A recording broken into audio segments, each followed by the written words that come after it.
Hey, welcome to episode number 7 of This is FetLife. Right now I'm walking around Singapore, and I thought that was appropriate because in this episode I'm walking around with my podcast guest in Singapore. Her name is Arixa. Arixa's like mid-20s, identifies as a baby girl, and has some really interesting experiences when she was first getting into kink. Not negative, just very interesting and very extreme, actually. Please forgive some of my cringy, basic questions that I asked because this is one of the very first podcasts I did, and I really didn't know a lot. That's why I'm really doing the podcast, is to learn more about kink. So let's dig right into it. Here is Arixa. So we're in Singapore. We're walking around Fort Canning Park, which I was telling you is like where I've brought way too many dates in the past. Because this building in front of us, there's like all these colonial buildings around here, like kind of colonial British era. Yeah. But they're all like government owned or whatever, so they're not really in use, some of them. Oh, so they're just like for show. Sort of, yeah. Like this one, so there's this big building in front of us. It's like this sort of black and white style, like a big old roof. And it used to have this private French museum, but that closed after like 2 years. So now it's just sort of like there's nothing going on here.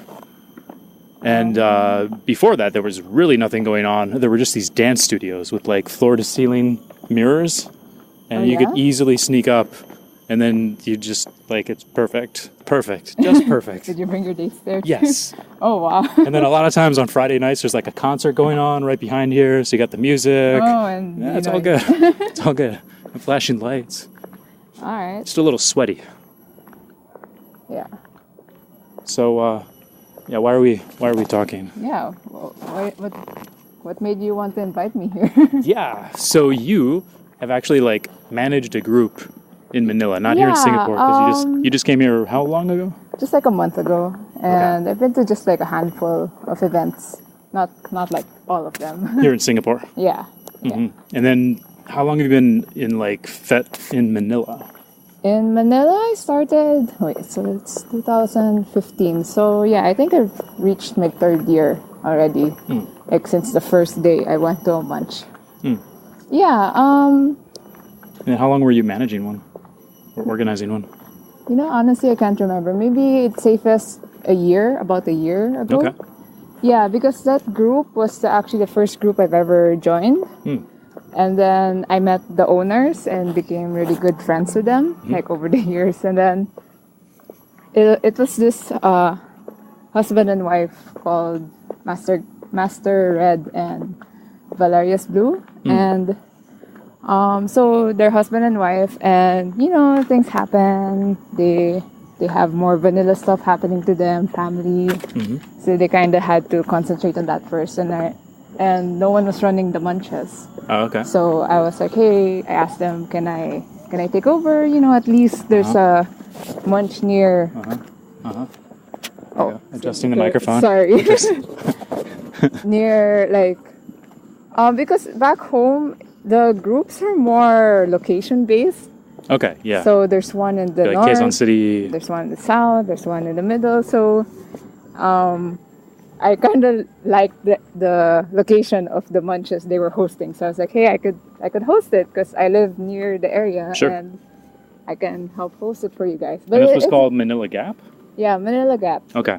Was it Gap like location Gap? Was that the Gap, or it was more like psycho whatever? No. So the story is Master Red. Okay, I might get the story wrong, but this is how I remember it. Master Red started a group. This is the official story now, just so you know. Yeah. There is no other history written except for this podcast. This is it. No. So what I remember, because the story was told to me a long time ago, but so Master Red's from the States. His wife is also from the States, but his wife is Filipino, but they both grew up American from the States, you know, all that. And he started a group called The Gap there. And the whole purpose of... In the States? Yep. Gotcha. And the whole purpose of The Gap was to...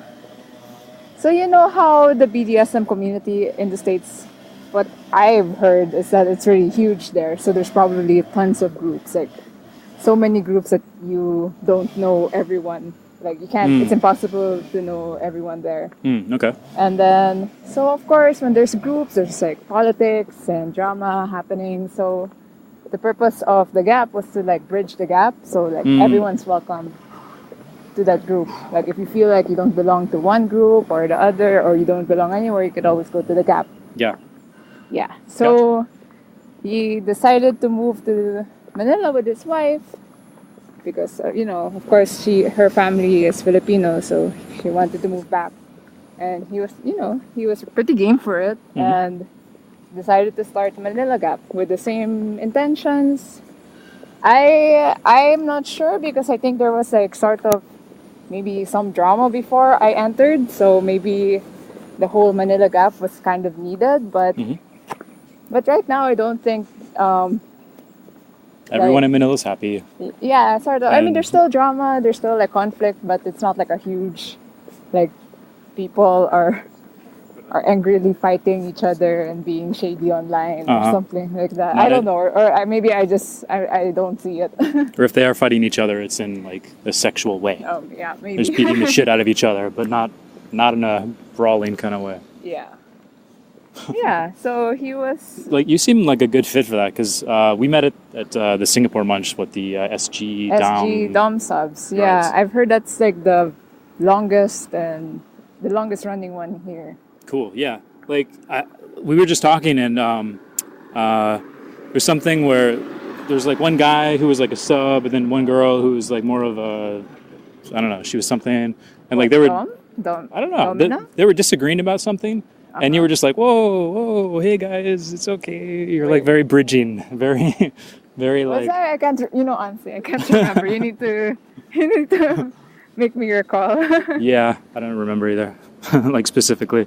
Well, how would I describe the girl or the guy? But it was like I just remember it as like a little snapshot. Oh, okay. That there was some drama, and you were like, oh, hey guys, it's okay. Yeah, well, sometimes it's just tiring, just being involved or hearing about drama happening around you, so I try to not get involved or try to make them forget at least. You seem very chill. I try to be. Yeah. I'm not. I don't like.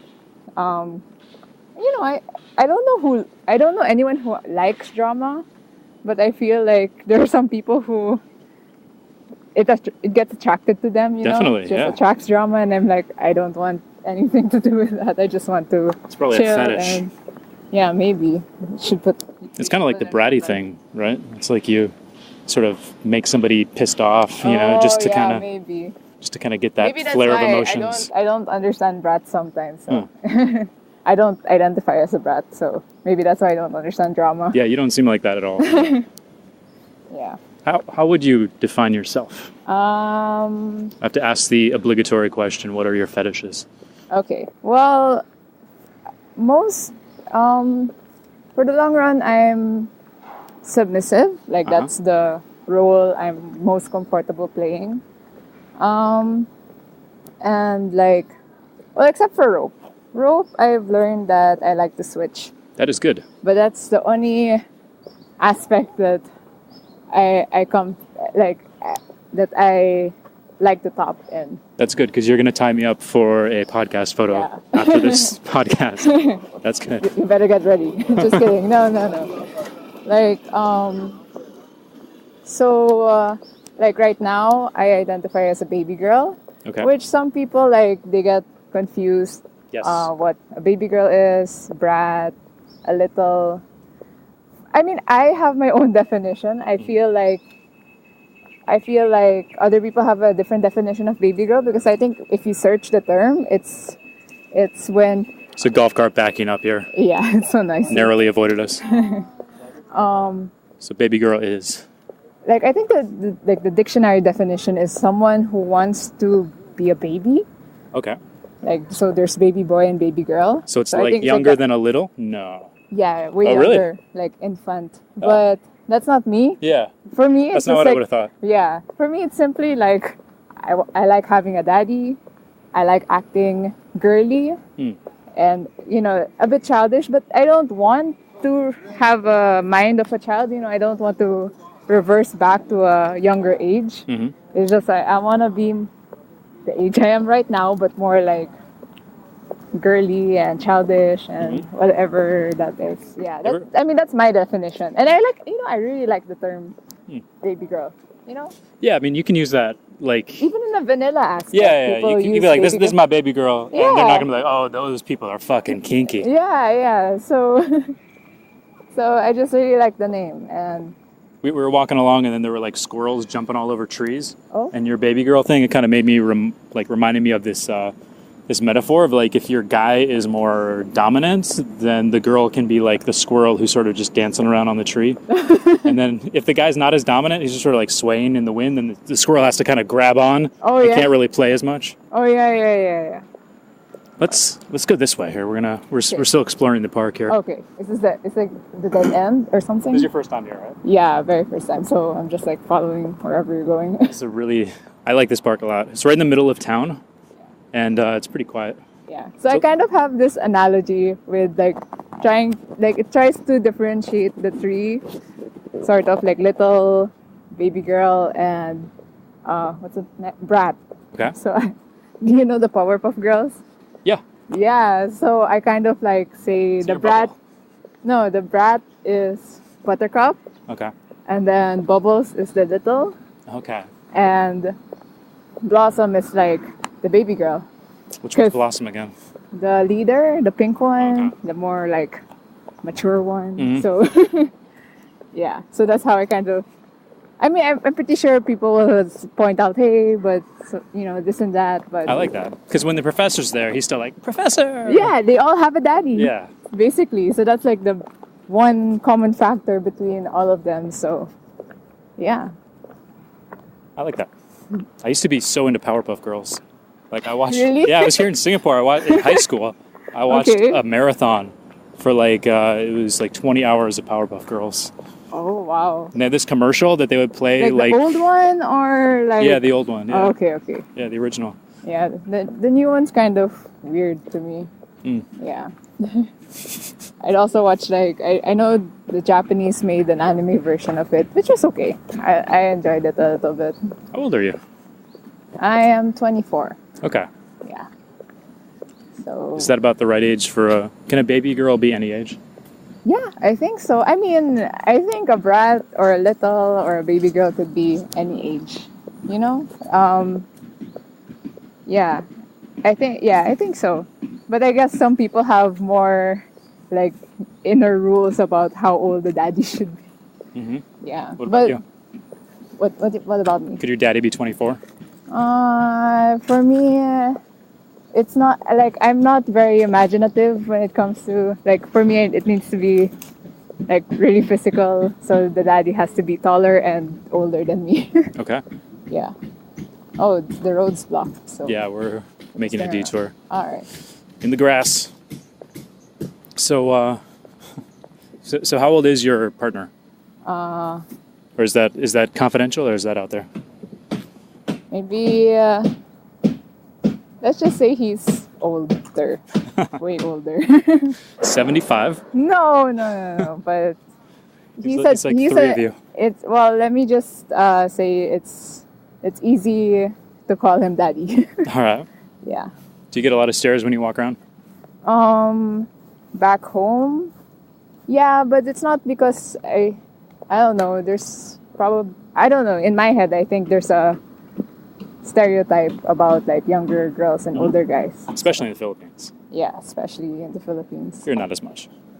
Yeah, and plus I don't know anyone here. I mean, back in Manila, Oh, you just a don't care. relative could come by. So you just don't care. Here, yes. In Singapore, I don't really care. So you were saying when we met up, tell me the story of you joining FetLife and how that related with you having sex. What do you mean? You said there was some sort of it was like before this, then you joined Fet, or you joined Fet. Oh and yeah. It was an interesting story. I kind of heard about FetLife, I think even before I lost my virginity. Mm-hmm. So, but I was like, okay, I'm still a virgin. I don't think it's a good idea to join this site yet. Mm. And then, well, yeah. You have very strong like principles. You're like, Yeah, I know. no dick yet. I can't get a username. It has to be after the dick. Yeah, I set rules for myself and I try to follow it. I mean, sometimes I can be lenient, but Like, I have to think hard about it. Right. If someone comes to your munch and they're a virgin, like, get the fuck out. Get the fuck out. This is the no, gap. like, I have to. It doesn't. No, well, there are some people who can have non-sexual play. And when I heard about FetLife, I was, kind of expecting somehow that I would discover my sexuality more there. So, yeah. So then, I think it was a few months to about a year where I actually lost my virginity. And then I was like, hey, now I can join that site and see what it's all about, Yeah. So, like, how soon after you had sex the first time, lost your virginity? Maybe a month later. So it's on your to-do list. You got around to it. Yeah. What was... But I honestly, I didn't, even the guy was like, hey, now you're not... he was nice. He was a really cool guy. Nothing really attached. But he even messaged me like, hey, you're not a virgin anymore. And I was like, oh yeah. Like, it wasn't really a big deal, for me. Yeah. Like I wasn't like, oh my God, I lost it. And, I just like, okay, I'll go to sleep. I'll go home, go to sleep. I have class the next day. Yeah, so something like that. So. And then when he messaged you, how did you feel? Yeah, that's what I told him. I was like, oh, I don't really feel any different, and like, yeah, something like that. I didn't really, but now I think that did affect me somehow, because like one of my fetishes is like pretending to be a virgin. Oh, okay. Yeah. Yeah. So walk me through that. How would that? Just like the whole like innocence thing. I've never done this before. Yeah. I mean, so if you were with a guy and you wanted to scratch that itch, would you be like, hey, we're gonna do this now? This is gonna be the scene, or do you just sort of like start to say like, oh, honestly, I don't know? I only do it with people who I'm like really close to, because I kind of find it embarrassing. So like I would just be like, hey, I kind of want to do this. Can we do that? And usually they actually enjoy it. So sure. Yeah. What else? Like, what would you say during play? Okay, so this is kind of getting into like the more more terms of BDSM that people need to know. So I am really into CNC, which is like consensual non-consent. Okay. So I like to. I was thinking like come in, cunts, like. No, so it's like I like not giving consent consensually. So. Gotcha. So it kind of also plays in with the whole virginity kink thing. Like, I want to pretend that. Definitely. Because the virgin's usually a little apprehensive. Yeah, so she kind of has to be forced a little bit. Persuaded a little bit strong. Yeah, so that's how usually the scene plays out. Like, I'm hesitant, stuff like that. Okay. So consensual non-consent, is that like, you kind of set it up where like at some point in the next week, I would like it if when I'm not feeling like it, you just sort of like force yourself on me. Like I sort of give you the stamp of approval for the next 7 days, something like that? Or how does it work? Okay, so like with my partner, like we're in that like point that we really trust each other very like a lot. So he's got sweeping approval to just pin you down in front of you. Yeah, because if I am not in the mood or anything, I just tell him like I'm seriously not in the mood anymore, and it doesn't really like ruin anything. Okay. And well, so far I've never had to actually say it, so I've been enjoying it all so far. Okay, give me an example of like one of the last few times where you had the consensual non-consent thing. I'm still trying to kind of wrap my head around it. Just like This is where I got married, by the way. Oh, you're married? I used to be married. Oh, okay. I got married. This was 2005. Wow. Okay. Like technically, you sign the papers here and then you go off and. That's it. Like you just went and. Yeah, the morning of you have to come here, sign the papers, and then you go off and do like the ceremony wherever you want to. Oh. But there's a long line of people who are like getting, preparing to get married. That's pretty cool. Okay, so wait, Yeah, what it's was really the cool. question? What was the Give me an question? example of a consensual, non-consent episode recently. Recently, usually like what happens like with my partner when I get to meet him, because we're having like a long distance relationship thing. So when I do get to meet him, it's like he can use me whenever he wants. When we get back into the room, just like gets hold of me and uses me however he wants Right. to and stuff like that. We can also apply it like I also have this kink of like sleep play. Okay.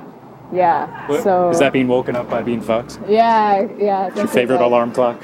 Yeah, exactly. There's no snooze button. And I like it both ways. Like Okay. I would wake him up and he would also wake me up. So With a blowjob? yeah. Nice. That's like one of my favorite things to do. That's awesome. You are a good girlfriend. So So it sounds kind of like rough sex a little bit, like the Yeah. consensual, non-consent thing. It's sort of like just Yeah. going for it. yeah, and like But like, do you also have to sort of feign that you're not interested, or like, I don't know, like, are you sure? Oh, like, do you do that, or is it just sort of like, it's not the are you sure? It's I say no a lot. Like Okay. stop, no, I don't want to do this anymore. all right, now now it's starting to get clearer. Yeah. I got you. So So- it's sort of like a mild rapey kind of thing, Yeah. or just rapey, Yeah. or just full on rapey. Well, that's why it's called Breathplay. Okay. Yeah. See, I didn't. Yeah. There are chickens here, by the way. Yeah, I can see that. They're Wild pretty small. wild chickens. It's like the only place in Singapore you see chickens. It's really weird. Oh. Oh well. Well, I hope they don't like get out of the park. They might, cross the street and get killed. If this was some countries, they would be like hunted. Oh really? They'd be like fucked. Oh no. They'd be in trouble. But So, what are we gonna have for dinner? Like, let's go to Fort Canning and catch a chicken. Oh yeah. Or get the eggs. I don't know. It smells like the zoo. Yeah, there's I can It's a smell lot of manure. Yeah, I was shocked because I only saw chickens. Like I was thinking there would be horses here or something because it smells like. Yeah, it smells like horse shit. Yeah. Let's go down and then we'll come back up. All right. So this is like an old graveyard actually over here. On the other side of this wall, there's like these walls and this big like green grassy area. And there's these tombstones that are like pressed into the other side of this wall here. It's all these old, I don't know, not old dead people. I don't know. Dead people. Yeah. Well, I'm not from here, so I don't really. I'm your tour guide today. Yeah. So, rapey, Yeah. when did you start figuring out, hey, look at that little bird, Oh, it's so cute. just sitting there. It's so small.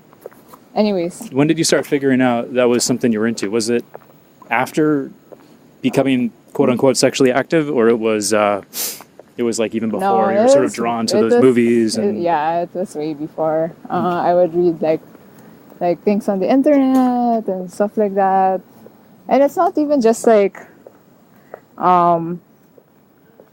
Hi. We're here for a podcast. We're recording a podcast for audio. for Bailey. Yes. Okay. This way. Yeah. Thank you. What? So we're here for the ballet.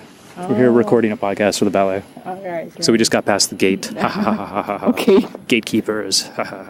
So this Alright. is the beautiful, big grassy area. Yeah, we're concert. Oh, this is the other side of the building. Yep. Oh. So like in my dates, I would usually bring girls up like this nice field and they sit up on those stairs and like have a bottle of wine and some sushi. Wow. It's our mini picnic. That was what I would call it. Oh, that's nice. That's right. It's good. And then a good time right after. And then Yeah. So books, stuff on the internet. Stuff on the internet. Yeah, I'd read things that people would write. Like people would write, like fictional writings about rape and stuff like that. It's like Reddit. Yeah, things like that. So I really got into it. Would you And- comment? No, but I would be like, where can I find more of this? Google. Yeah, and it's not even. Where can I find more rape And porn? it's not even rape as a fetish. Like I would like reading like stories about Stockholm syndrome, stuff like that. Right. But I don't know, I would never want to experience that, but Yeah, it's like those where you're brainwashed into to really like, falling in love with the person who's like fucking you over. yeah, who like kidnapped you, yeah. or stuff Let's like go that. this way. Yeah. So As in like a vanilla aspect, I would like reading those kinds of okay, stories. so I kind wouldn't of like the true crime kind of stuff in a way. Yeah, but oddly enough, I wouldn't want to read the actual stories. Mm-hmm. I would only read like fictional stories about it because I can draw the line.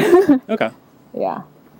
You seem pretty how would you say, emotive or whatever, empathetic. Oh yeah. Like What makes you say that? I don't know. Seem like a sensitive person.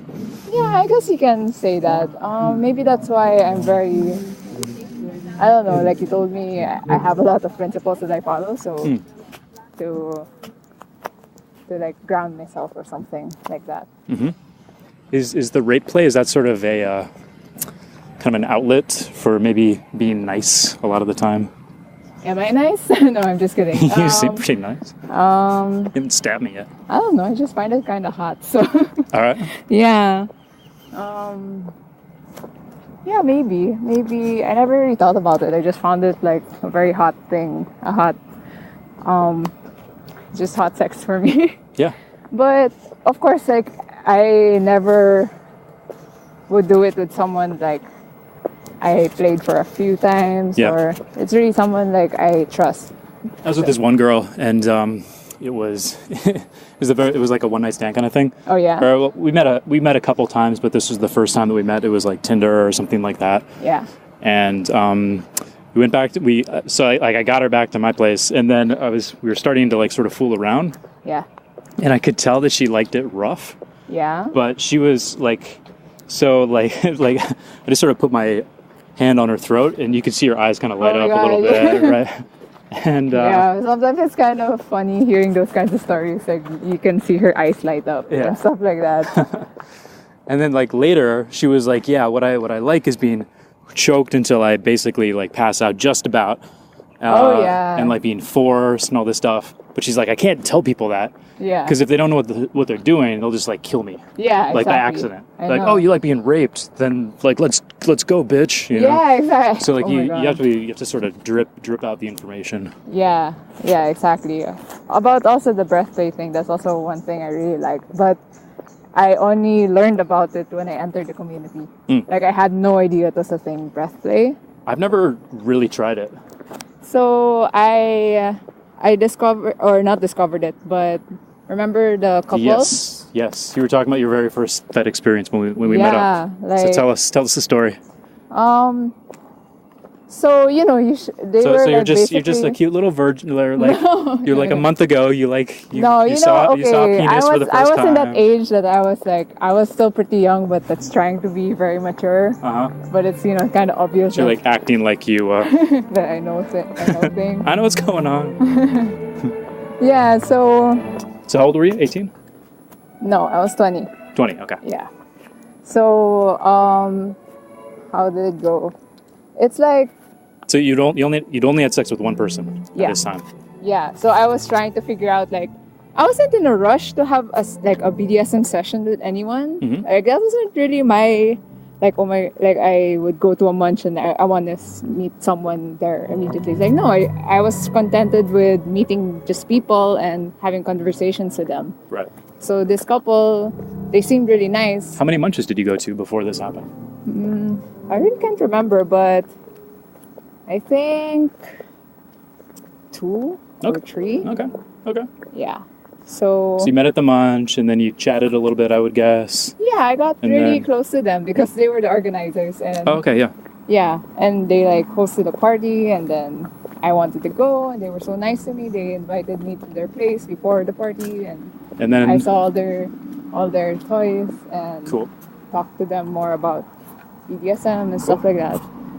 And then finally, you met up for an actual what do you call it? A play session? Yeah, a play session. Is that the right? Yeah. Is that the right terminology? Yeah, I think so. Yeah. All right.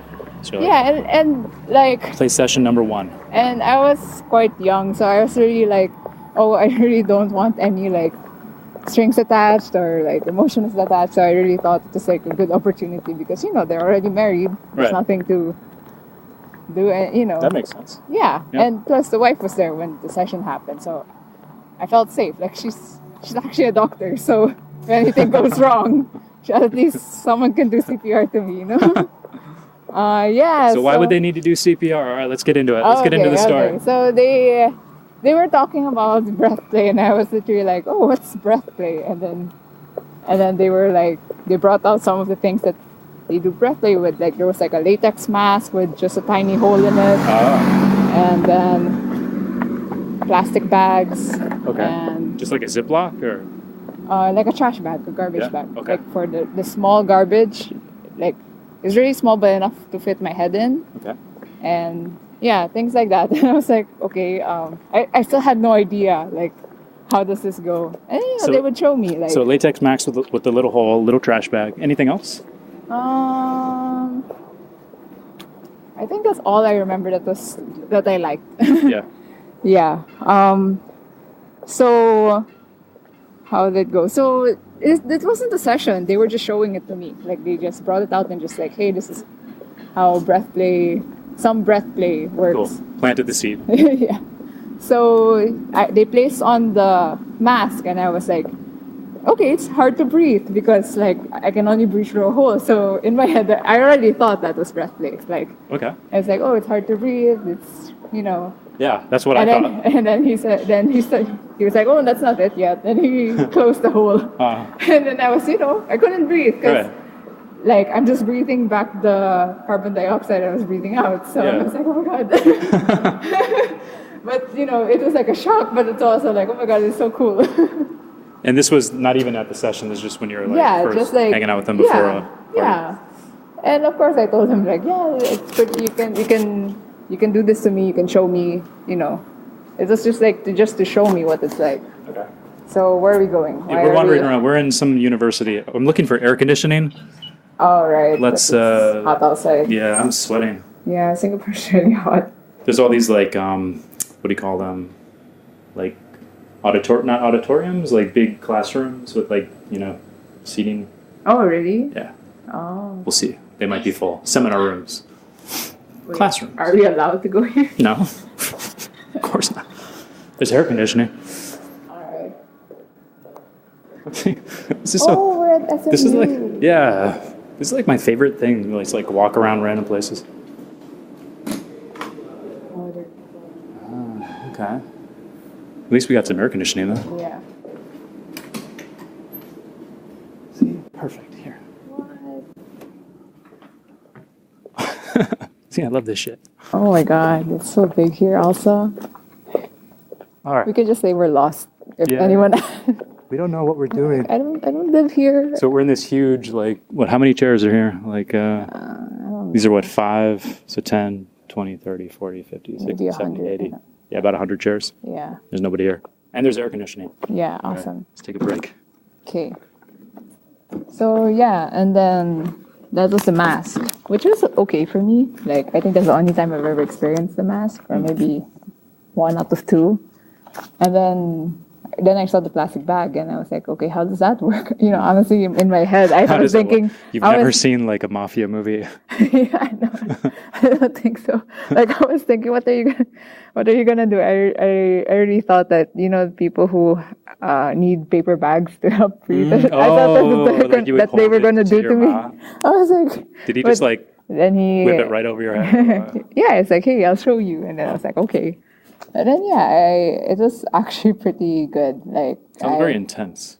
Yeah, Like that must be a very intense feeling because, like, to be honest, it's like of your bodily needs, you have like shelter, like safety, whatever. But like oxygen is number 1. Yeah, like water is number 2, maybe, but like oxygen. Yeah, that's true. And then like, because the guy is pretty sadistic, so, but he really knows what he's doing. Like he's been doing BDSM for a very long time. So like I would have a hard time breathing, and Did like you have a bag over your head? Yeah. Yeah. But like this is not just that one session. That one time. This is also like other sessions. With them. Yeah, like I would push the limit. Yeah, so like paint the picture. So like You walk into their place, have drinks or no? No drinks. No drinks. Yeah. All right, and then like what? This happened a long time ago, so I can't like exactly recall. Okay. Well, because he's a sadist, so I remember there was a lot of like flogging, and So like how so like flogging, this can be like your bare ass, right? yeah, So or how do like you the back. Okay. Yeah. So how does it go from like walking in the door, hey guys, to like you bent over something with your ass, just hanging out? Like how does that transition go? Just like tells me to strip down and like whenever you're ready. You know? Yeah, just like that. And how much time? I'm really interested. Okay, like, so how does I think first time, well, they were nice. They brought me out to dinner. Okay. First, and then they brought me back to their place, and they just told me like whenever you're ready, you could just like me stripping is me saying I'm ready, basically, you know. Okay. So, and I was even though I wasn't like I was nervous, you know, the whole newbie like first session thing. I was like, here we are. Let's do this like that. So I think we did a lot of impact play at first, and you know I was pretty new, so I think he went easy on me. But I remember I did come home with a lot of bruises that night. Yeah, so it was like at the ass and I think a little bit of the legs. I can't really remember. Upper legs kind of thing. Yeah, and also the back, and also rope because he's also a good rigger. So he would, tie me up so I wouldn't move and stuff like that. And then how did the breath play come into it? It would come in, because the breath play is more of the sexual play. So it mostly came in when we were actually like fucking. Yeah. And like. So describe. Now I'm really interested. Oh my God. you thought I was interested before. It's so awkward talking about things like these. We're in a classroom. you're like lecturing me. And it's like hard because I can't remember everything. So yeah. You're blushing a little bit. Yeah. Well, I get red really easily.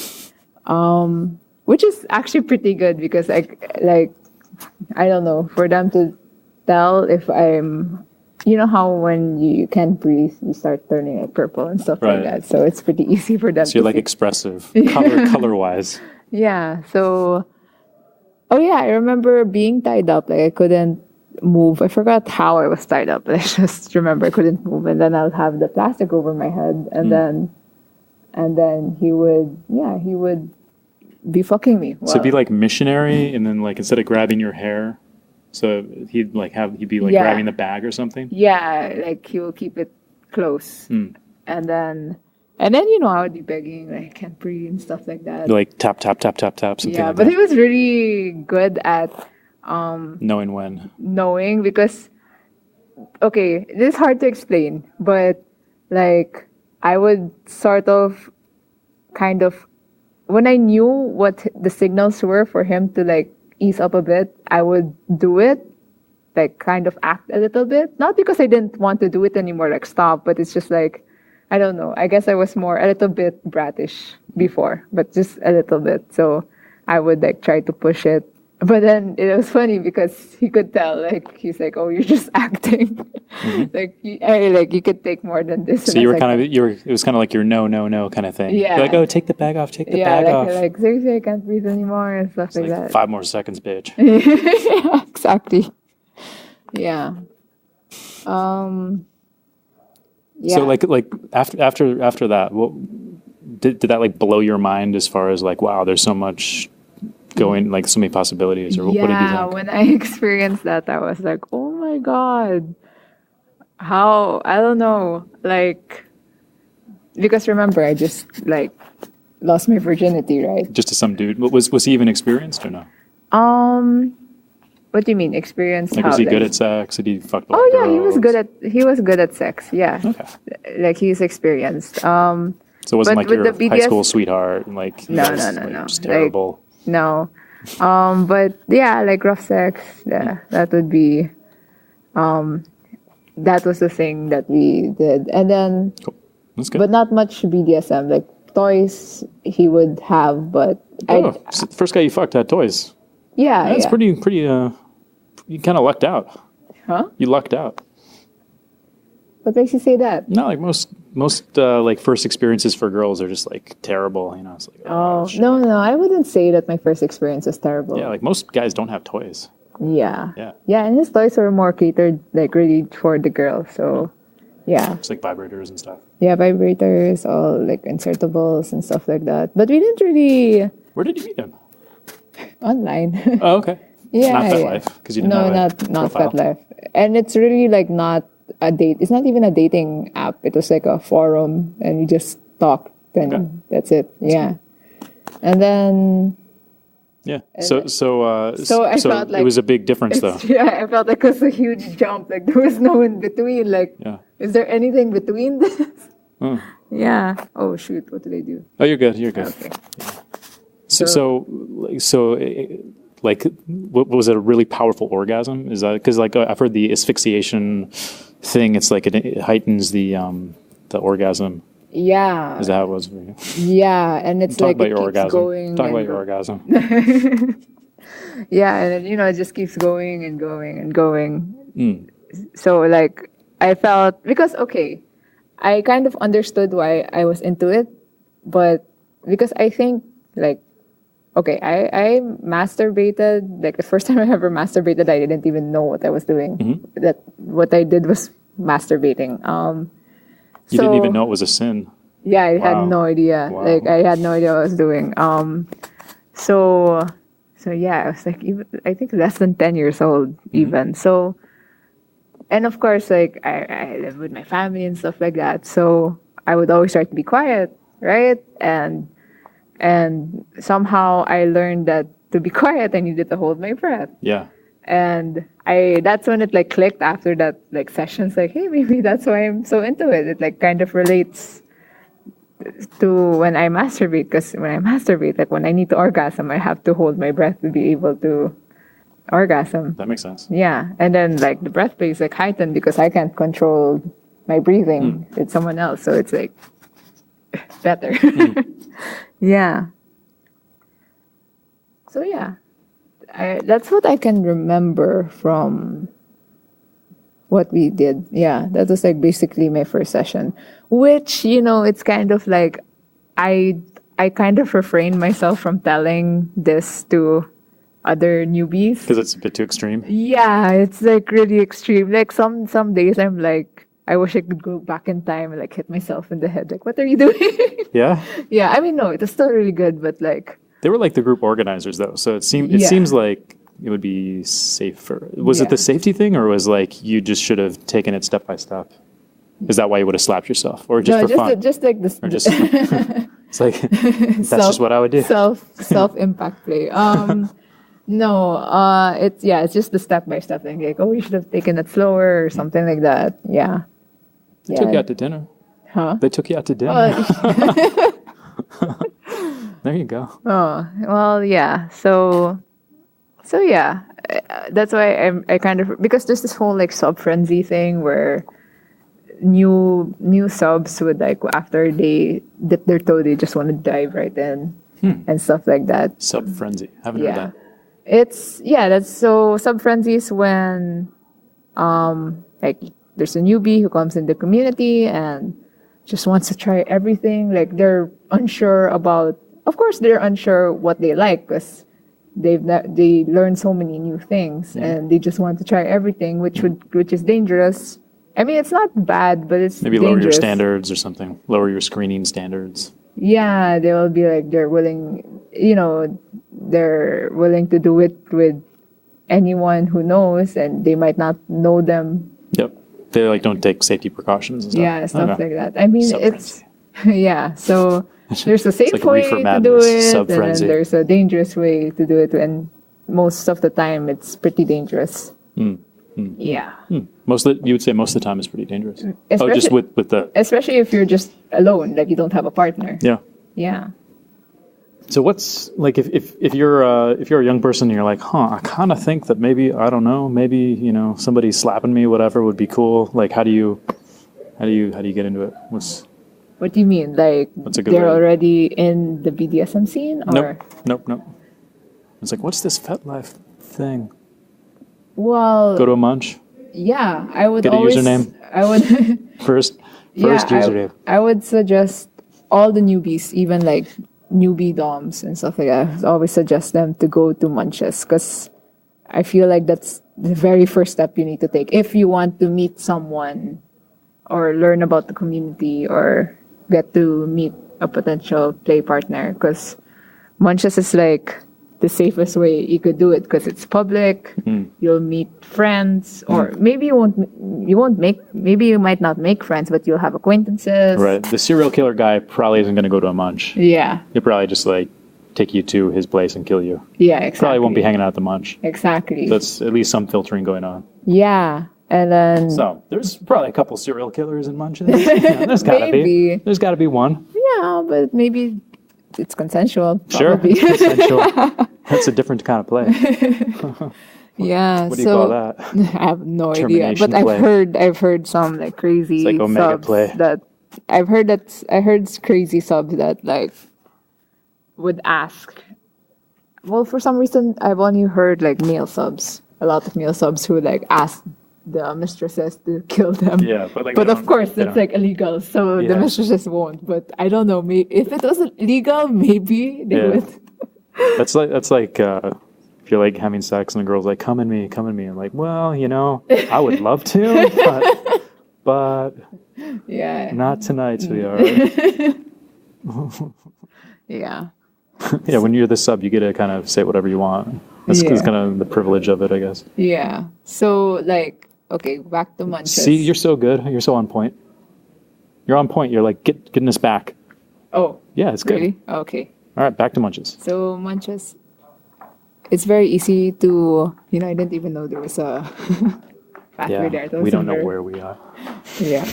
So munches, like, cause like example, you meet a guy online, or talk to them, and they suggest meeting up. Right. Like not even for like a play, just to meet up for a coffee. A munch is a good place. Yeah, so Because- just be like, go to the munch, I'll see you there. And then if he's like, oh, Yeah. I don't go to munches, it's kind of a red flag. Yeah, so it's like that's already like a flag you Yeah. need to.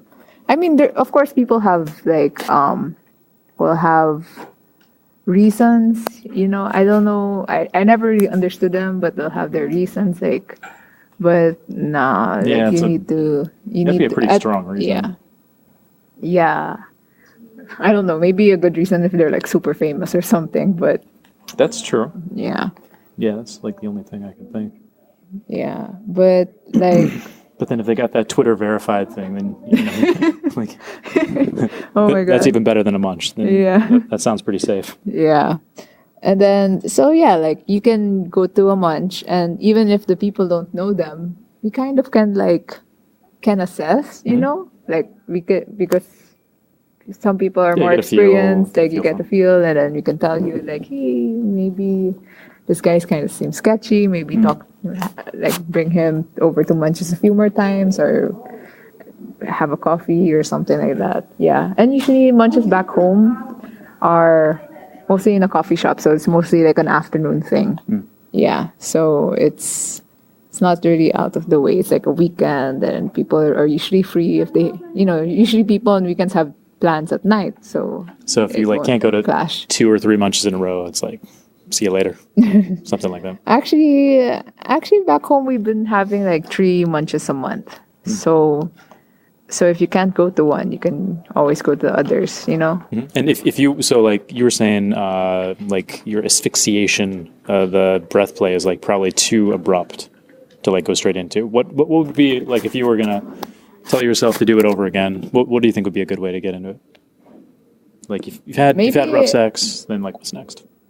No, maybe What's I a would nice have little like progression? say, Yeah. I don't know. I feel like the people I was with, and I think that played a big role about like the whole safety thing, because like, well, one, the guy knows what he's doing, his wife knows what he's doing, and stuff like that. So I don't really think I would have, like, maybe at most I would have said, told myself, oh, maybe try first impact play and then go to Breathplay, but not like all at once.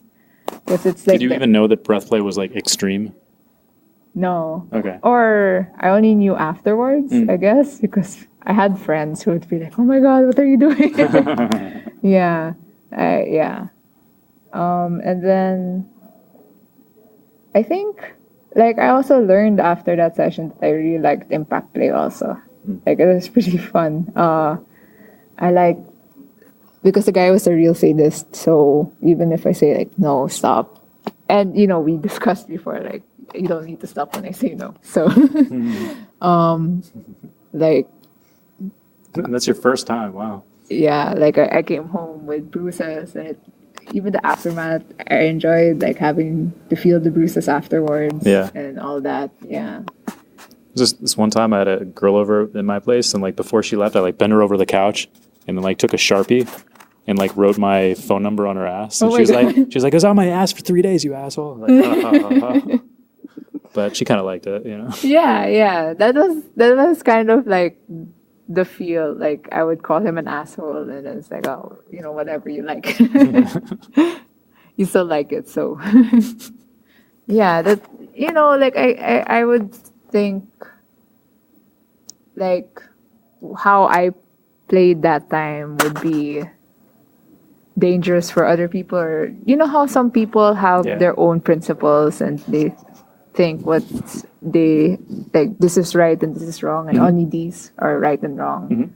Yeah, so sometimes I would hesitate talking about my experiences like that, because some people would be taken aback, like, why did you do that, or why did he do that? And it's like, no, everything was cool, Yeah. Like, we came home, we had a good time, we came home in one piece and stuff like that. So, like, why are you trying to... Yeah, right, being all judgy. Why are you trying to ruin my fun? You shouldn't have consensual non-consent on your first place. That should be your 7th or your 8th. Oh my God. Oh my. All right, then. Okay. As if you're counting, or maybe you are. Some people probably are. Yeah, I think it tells what kind of character they are. Are there like social justice warriors in the FET community? Yeah, I'm pretty sure. Yeah. Because BDSM is Don't like... do it that way. BDSM, the whole like concept of it would attract people like that. Yeah. And I would have thought it'd be more like people who are anything goes, but no, I guess it's just sort of like the very the whole consent thing, and like you can do whatever you want, but you need consent and stuff like that. So of course, all kinds of people would get into it. Like, actually, that's what drew me into it. Like, I didn't want to go on Tinder dates. I didn't want to, because that's the whole, like, I don't know how to tell the guy if I'm into, I'm at the time I was even more socially awkward, so... You're not that socially awkward. Well, I was worse before. And, I didn't want to, like, tell the guy I wasn't interested and stuff like that. So when I heard about BDSM and the whole, like, consent thing, it's like, okay, I can actually say no to a guy, Mm-hmm. Yeah. There's sort of like a framework for it. Yeah, and they won't get super judgy. Right. I mean, they might, but they might not also, Yeah. Yeah. Yeah, that makes sense. Yeah, so you don't really know what you're getting if you just meet a guy and there's no sort of, I don't know what the right term is, not community. There's no like context for your relationship. Yeah. It's not like there's no framework. Yeah, and there's in the BDSM thing, it's like, all right, we're playing, Yeah, you agree to what you're gonna do first, and not like you just get in the room and just do whatever you do, and you don't even know if you're gonna see each other next time or whatever. Do you want to get a glass of wine? I'm looking at the clock. We have 22 minutes to get back. Oh yeah, sure. Hit the happy hour or whatever. Yeah. All right. You said it was 6? Ends at 7. Oh wow, that's a very short happy hour. It's a 1 hour little deal. So you just got to get drunk in 1 hour. Oh no. This is nice getting some air conditioning though. Yeah. But I feel like Singapore, it's so hot outside, but the aircon's so cold. Yeah. I like it because like you just get a couple minutes and then you're like good to go again. Yep. Like, send you back out. So tell me like more. Give me some of the highs and the lows. Of what? Of your fetishlife.com. Uh, Start with the highs. Highs. I mean, I got to do what, I fantasize. What I got to meet new friends. Like, because I come from a very, like, sheltered family and environment. So I never really got to meet the kinds of people I've met in the community. And I found that really cool. And I had, a whole new set of friends. So you meet some new friends that you wouldn't normally meet. Yeah, and I guess that would also be like... And that's right up on the same level as you being like coming while you have a plastic bag over your head. It's just exactly the same. No. I mean, I was like thinking of the long run, but yeah, I would be able to actually do the things that I would fantasize about when I was a kid. Like, and I don't know, I felt that, the whole consent thing, it made me also learn how to lay my ground, set the rules and not be so Yeah, you had other people timid. supporting you and telling you that's the right way to do it, that's okay. Yeah, and like the Go to whole... a munch, people tell you, they give you tips and stuff. Yeah, and I guess it helped me become less timid. The whole like, oh, we can do whatever you want and stuff like that. Like, I hate that. Like, how, like in vanilla context, like, I became more decisive, Like, a lot of people and, like, my friends, like, I would say, what do you want to do today? I don't know. What do you want to do? It's like that whole... Right. I became more decisive, I guess. It helped me, the community and the whole lifestyle made me become more decisive. Why do you think that is? The whole, like, you need to know what you want and you need to know what you're doing. Okay. And stuff like that. And So if you just go along with the flow in like a play session, that can be a problem. For me, I maybe some people can handle it, but for me, I need structure. Uh-huh. I mean, it's not like structure. I need to know every single step, but Right. Because you're still, you're into the consensual non-consent thing. Yeah. So that's... Yeah. And well, the lows. What do you mean by lows? Like Lows, like shitty experiences. It's got to be in some. terms of I had a like blowjob, hand job once, just to give you like, like the ruined orgasm things. Yeah. I never knew that was a thing until this like evil woman like gave me like one of the best hand jobs ever until she just like stopped and like, dropped my cock like right as I was coming and just like stared at me. It's like, what the fuck are you doing? I had no idea. I didn't have any like traumatic experiences. I wouldn't call that traumatic, but it definitely stuck out in my mind. I don't know. For me, all in all, it's been pretty good. Like, I think I'm pretty lucky that so far it's been good. I think it's really just about luck. I feel like things could have gone wrong if I met the wrong people. Sure. But I've been meeting the right people in the community, so everything's been good. Yeah. There's got to be some episode, something that sticks out in your head, like, that was a little, I really don't know.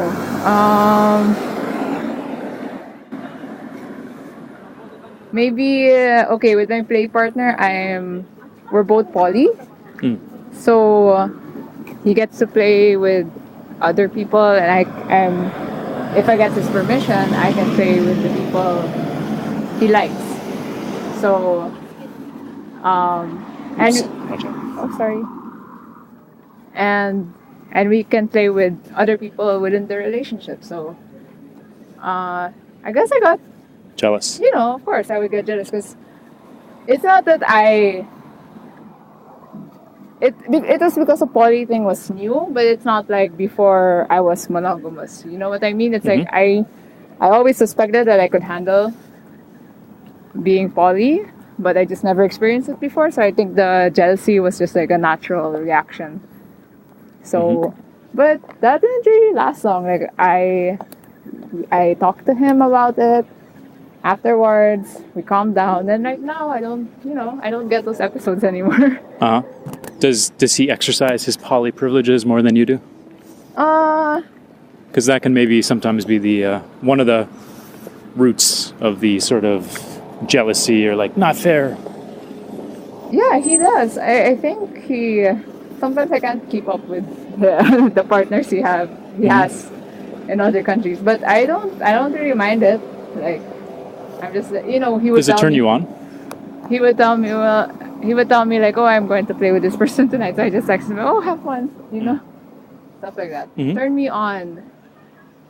I don't know if it turns me on, but it makes me happy Okay. a little bit. Explain. Why? Explain. No, it's just the whole, like, I feel so guilty that we live so far away from each other Mm. that I kind of feel happy when he has a play partner in another country. So that he gets to play also. Wouldn't you feel like you're just watching TV and he's like fucking some girl and you're like, No, I haven't felt that in a long time. I think I did feel that in the beginning, but nowadays I don't feel that. How do you feel About what? about if you know that he's with a girl, having a good time, and you're like just kind of doing your thing, just like your normal evening or you're at work or what, like. You see, now I think, like, I really don't know how to answer that because I really don't feel... You don't feel anything? Yeah, it's like, just like I nothing. hope he's having fun, Okay. It's like when your partner goes out to have fun, like, I hope he's having fun, stuff like that. So, Do you get included in it? yeah, like when we're together, we used to play with other people. Mm-hmm. Or like afterwards, would he be like, hey, we did this, like, would you sort of... Oh, no. We're at the point that we don't need to, like, I don't need to ask him because he ends up telling me anyways, like, some of the things, because, like, sometimes there would be pictures and then he would show me and I was like, oh, that's nice, because he would also do, like, rope and stuff or whipping and stuff, and like, oh, that's really cool and stuff like that. Gotcha. Yeah. And then how does the permission work for you guys? So he has to give you permission. Do you have to give him permission or no? No. Okay. So how it works is if there's an like someone I'm interested in, well, okay, what happens is that I tell him about it first, but the best way is that the guy has to ask him to play with me. So, like a real dad. yeah. Can I take your daughter out on a date, sir? Exactly, yeah. Be home by 11. Yeah, exactly. So that's, like, usually the basis. Interesting. And then what about for him? Does he have to tell you? Does he have to inform you beforehand? He doesn't have to. Like, I don't ask him, but it just somehow he tells me sometimes. Okay. Just wondering, like, what your rules are, if you have any rules.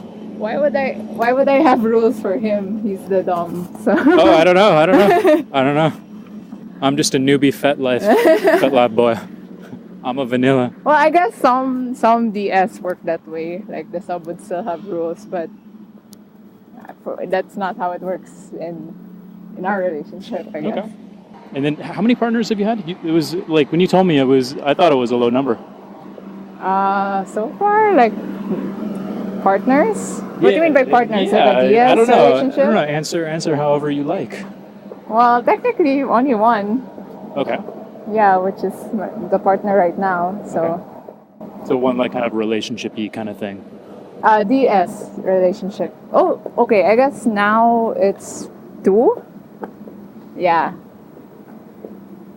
Yeah. I've had 2. Okay. Yeah. So the second one during, yes. how did that work? I wouldn't have expected that would be allowed. It was okay because Double doming, is that a thing? No. DDS? No. It wasn't another dom. It was a guy sub. Oh, So okay. I don't know. I was exploring because, like, actually when I joined the community, I was undecided for a whole, like, a year. Like, What you were? You were a sub or a dom or a switch or? Yeah, undecided as, like, part of the titles in FetLife. So I would always sub for a lot of things, but I still wouldn't want to call myself a sub yet. Okay. Yeah. So there was a point that I wanted to explore being a domain. When was this? I think it was about last year. Yeah. All right, so maybe 6 months ago, or no, longer than that, like a year ago. Yeah, a year ago. So, but I kind of just realized that, like, I really couldn't do it on the long run. Maybe I would have tendencies, you know, like, I mean, yeah. So that had to end, but it wasn't like a bad relationship. There was nothing bad. I don't think I had a bad relationship. It's just that I couldn't really see myself doing this in the long run. Was it very much like a sub-dom thing, or it was just like, that was just sort of like the slight dynamic kind of thing? It was more of the DS kind like of a thing. real kind of like hardcore. Not hardcore, but like... Yeah, sorry. I'm throwing my terms around. Like more of like an always on or like many hours per day kind of thing? Or what would it be like? Okay, maybe not 24/7, but... So you got the terms. Yeah. The lady with the terms. Okay. I like it. So, but like, what we could do it whenever. Mm-hmm. You know, we didn't need to say, hey, now is the time. It's like, oh my god. So We're walking on the whole like like illusion. exposed Yeah. It's like glass with like stuff underneath. Yeah. All right, we're gonna get a drink here. All right. All right, let's to be continued in a second. All right. I haven't gone down the rabbit hole. I've just seen some people's pictures on FetLife. I'm like, holy shit! There's a lot of things that people use Oh yeah. on other people. Oh my god. So when I was with my friends, the couple, they have like this toy box. And I was just like, I opened it up and I was just looking what's inside. And there were some things that I've never thought you could use. Like they had, for some reason, they had like this really, like, I don't know how to describe it. It's like the brush for the toilet, to clean the toilet. Okay. Yeah. But it's not used, you know? Yeah, it's clean, yeah. They were saying how the handle is really hard, you know? So it's good for impact play. It's like, whoa, okay. I would have never thought of that. That's funny. And then they had like a skillet, like a pan. Like a heavy, like a heavy little. What are they skillet. doing? Yeah. And yeah, I was like, I tested it out on my leg, and it was really painful. So yeah, they were saying like, yeah, you know, heavier impact play and stuff like that. Wow. Yeah. What are you into now? What's something you want to explore? Because like on the FetLife profiles, like I'm into this, but like I don't think, is there a setting for like I want to explore this? I'm curious. Yeah, there's curious about this and that. So what are you curious about?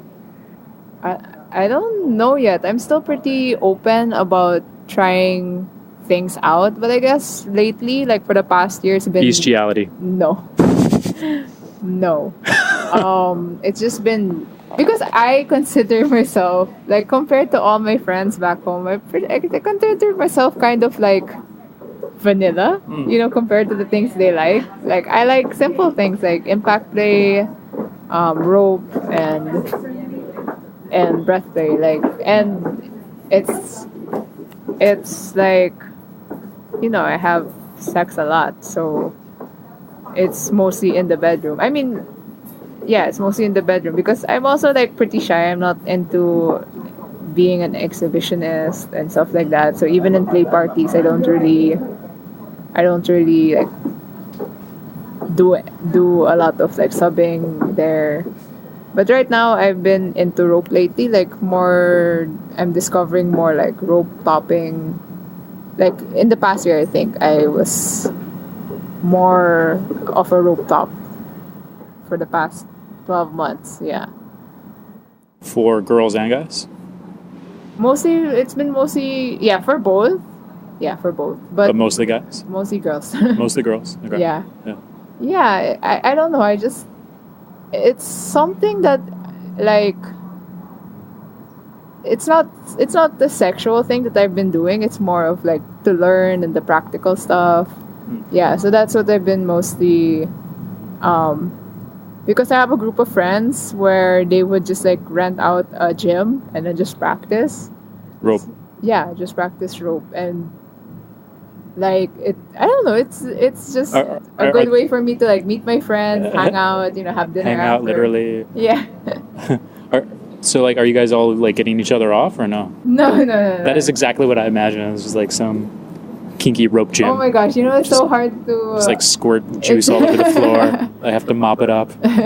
It's so well, there might be drool, but I think that's the most from gags. Yeah, stuff like that, but I think that's the most you'll get. But oh my gosh, it's so hard to like explain to like new people that a munch is not an orgy. Because I got messages like, oh, what do you do in a munch? Yeah. Do I need to, It's like, I just took 5 Viagra. What if like, Yeah, I'm like, ready to go. we just have coffee, like What? Some guy shows up. It's like, I gotta get this thing out. I gotta get this out. Yeah. And I'm like, if you do that, we're gonna throw you out. Oh yeah, that's like one of the rules. Like the gap munch, like that's basically like the main rule. Like you could go to a munch, but if you do anything out of line, we have all the right to kick you out. You finally just like made a little index finger point. Like, you do anything out of line. Like cause issues, it's the leader in you coming out and stuff like that. Yeah. Mm-hmm. Kick your ass out. Have you had any situations like that? Luckily, some guy just whips it out. Luckily not. Like, I told you, Phil. Phil, not again. Get the fuck out. Not again, Phil. Like, I'm sorry, guys. Luckily that has not happened. But like other moderators would warn me about people from their group, like a guy who's done something in their group, and I'd ask about it. It's like a blacklist. Yeah. And then I'm just like, well, technically they're still allowed to go to my munch, but if they do that, I'm going to have to talk to them. Yeah, you made another index finger gesture. Sorry. No. If that triggers you or something, then I'm very sorry. It doesn't trigger. It's just the boss coming out. If you do any of that shit. Yeah. Funny enough, in vanilla life, I mean, even though I'm kind of like timid, like in vanilla life, people point out that like, oh, you're kind of in charge sometimes. Mm-hmm. Like you try to be in charge sometimes. Like, oh, really? I'm sorry. Like, I don't know what to say. I can see that. Yeah. I think because even, I don't know, maybe. No, I was gonna say subbing in a kinky context is sometimes more dominant than most people are in a vanilla context, but I don't know if that's true. Yeah, some people, like, there are some different ways of thinking. Like, people would believe that subbing, like, you have the most power when you're subbing because you get to dictate what will happen and stuff like that. I mean, I guess that's true, but I wouldn't say that because, for me, if I say that, then it kind of ruins my whole vibe. Yep. Like, for me, it's really the vibe that has to be, like, I'm not good at like pretending and stuff like that. So that's why like the whole like guys have to be older, have to be taller. Right. Like, I can't pretend to submit to, I can't visualize submitting to someone who's way shorter or something like that. Yeah. So like your main subs, or not your main subs, your main fetishes would be like the Babygirl daddy thing. Yeah. And kind of rough sex, the consensual non-consent, rapey kind of thing. Yeah. How would you group that together? How would you kind of? I don't know how I would group that because is rough sex and consensual non-consent are those sort of? I mean, you could have rough sex and the girl would be still saying yes, more, yeah. But consensual non-consent, it seems like that it kind of implies rough, sort of. I don't know. Maybe you could also have like non-rough sex. Maybe with ropes. Or like you're torturing the girl and she doesn't like to do it.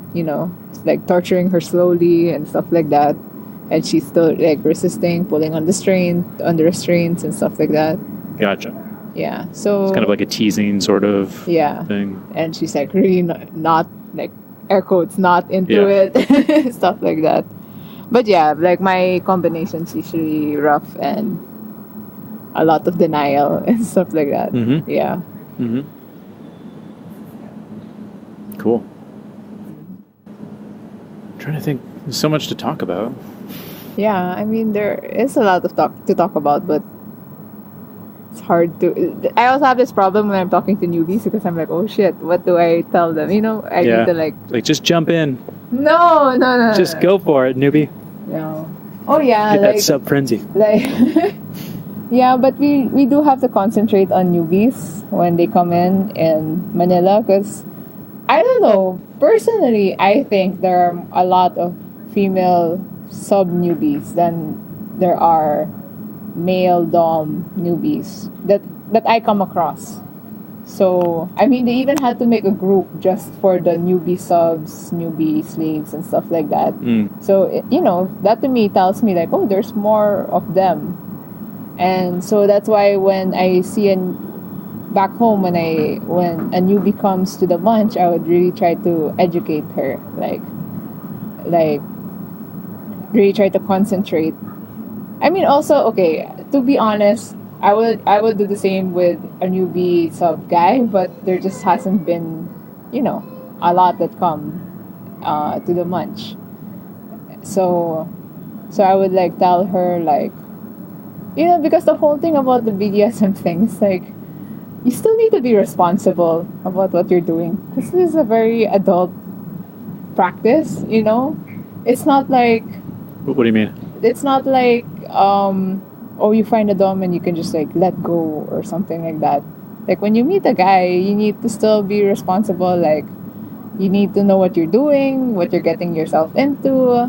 You need to know how to pull the stop trigger if you're not enjoying it and stuff like that.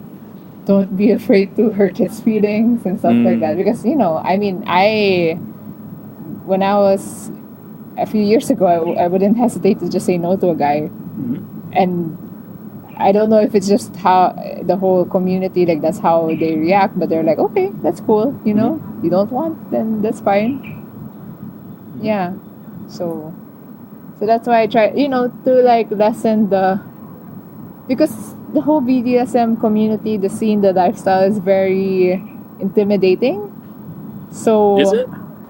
For the newbies, yes. Like, they always, like, I have friends who... The munches are, like, super friendly, though. Yeah, they are, but it's just the whole, like, mentality of, like, newbies to think that it's so dangerous, or, like, it's so out there, it's so wild, and I'm just like, no, not really. Yeah. We're pretty chill. Like, some people don't even do anything, I feel like Tinder, in a way, is more... I feel Tinder is, like, more wild. Like, it's more dangerous for me to go to Tinder than go to a munch. Because if you do something stupid on Tinder, like, nobody knows, there's no repercussions, there's no gossip, right? Yeah. On munches, it's a community. They're like, the gossip is like blacklist. You're talking about blacklist. There's no Tinder blacklist. Yeah, that's true. Like, the only Tinder blacklist is you go to jail because you did something that serious. And stuff like that.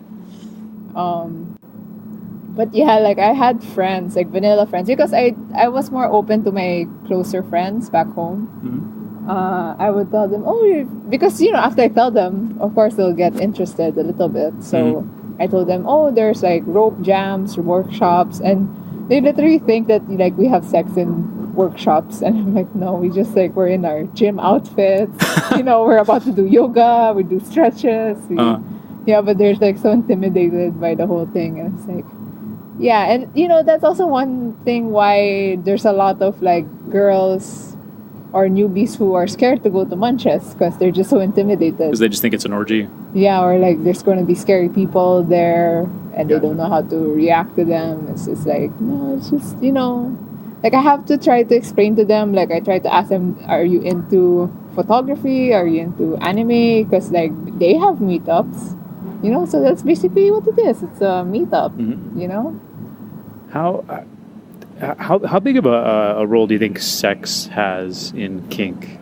Or maybe not, like, in kink, like, in, I don't know, in Nigeria, what is it? Like, who knows, right? But, like, for you? I feel it's really just how...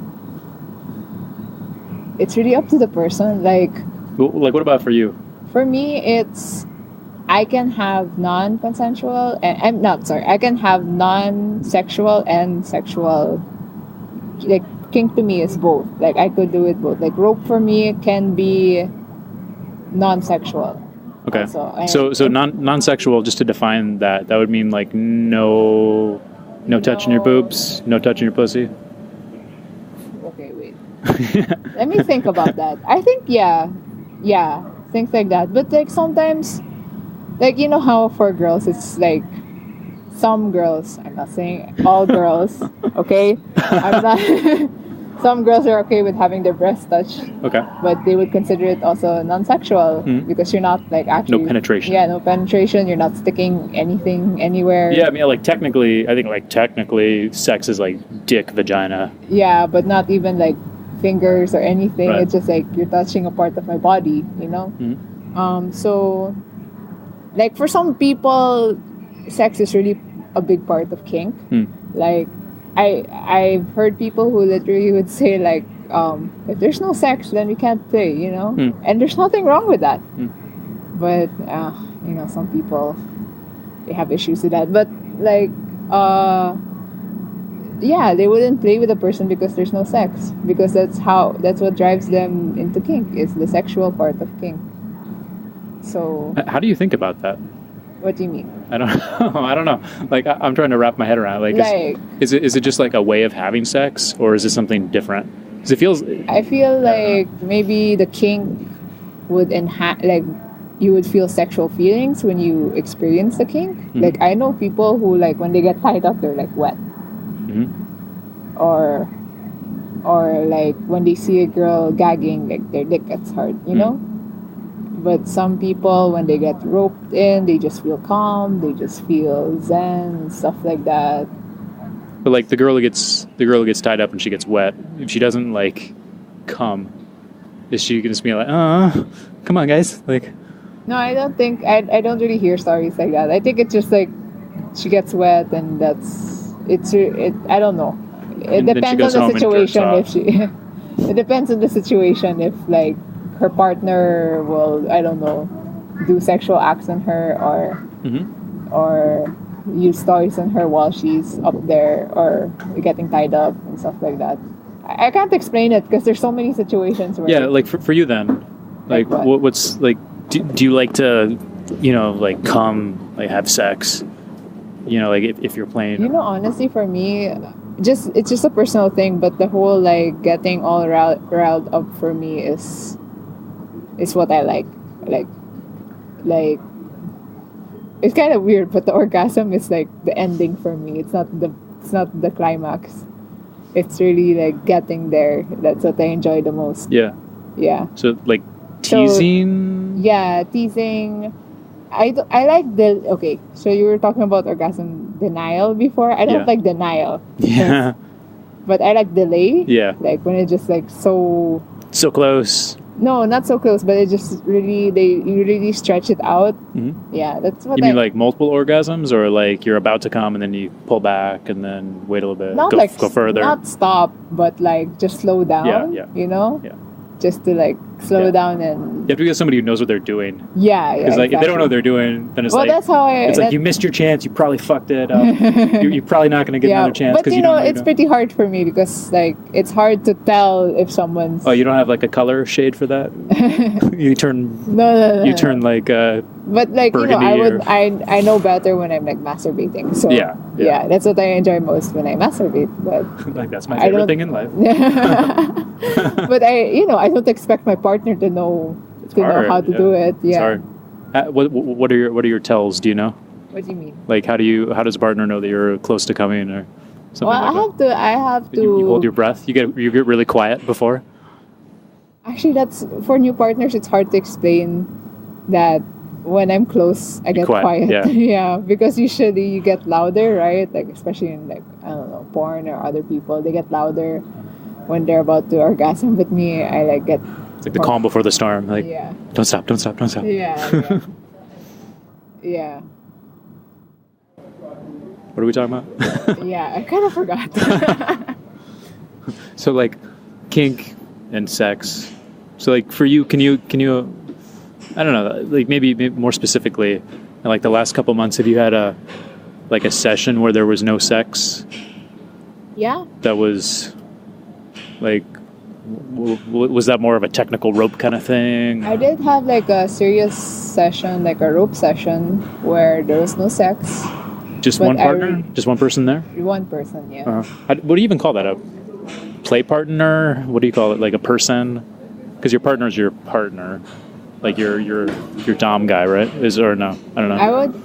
Honestly, I only started calling him my partner when I went to Singapore because I noticed a lot of people here called the people they have relationships with as their partner. Okay. Yeah, so I usually back home I just call him my daddy. Okay.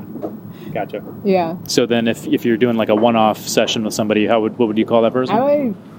It would be mostly play partner, or if we have a relationship, then I'll call him as that relationship. Gotcha. Yeah. Okay. I'm just getting my terms straight. Yeah, it's all right. It's sometimes I get terms mixed up also. I don't know. I guess I'm pretty chill about it also. I'm not going to be like, oh, offended. He's not my partner. Yeah. The fuck are you talking? Yeah. Remove that from the podcast, sir. Yeah. So you had a session with a play partner. Yeah. And then this was just you guys? Yeah. What was the context? What was the setup? It was just mostly rope. It was actually just all rope. And Was it like his place? Yeah, rope? Yeah. Suspended or? No, just rope. And it was a very good session. Like, yeah, there was nothing sexual. And it was just all about the feel of the rope. You know, sometimes I also have like friends back home that are, I mean, I haven't done it, but they express that if you want to have a session, we could have because mostly I'm into rope, right? So we could have a rope session, and then it can be like non-sexual and just like for you to relax, to give out some steam, get a little subspace. Yeah, stuff like that. Like even in play parties, some people go there just to get hit and to just like release whatever, you know, clogs up their mind in work or in life. When you get tied up and there's no sex, do you feel some sort of a release or something? Do you get into subspace? I rarely get like sexual when it comes to rope. It's just the more of the connection, the feel of the person tying me or me tying the person up.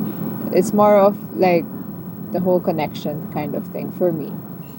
That's what rope is. But you know, sometimes I do get tied up just like educational purposes or like practice that I really don't feel anything. I feel like I'm a dead fish, you know? Like Gotcha. I'm just like the model. Just the model, yeah. Like tell me the story. I was in Hong Kong 3 days ago. I was talking to this guy. His handle is Freeman Forever. Why does that sound so familiar? He does rope. He studied with some Japanese, like the Japanese style. Okay.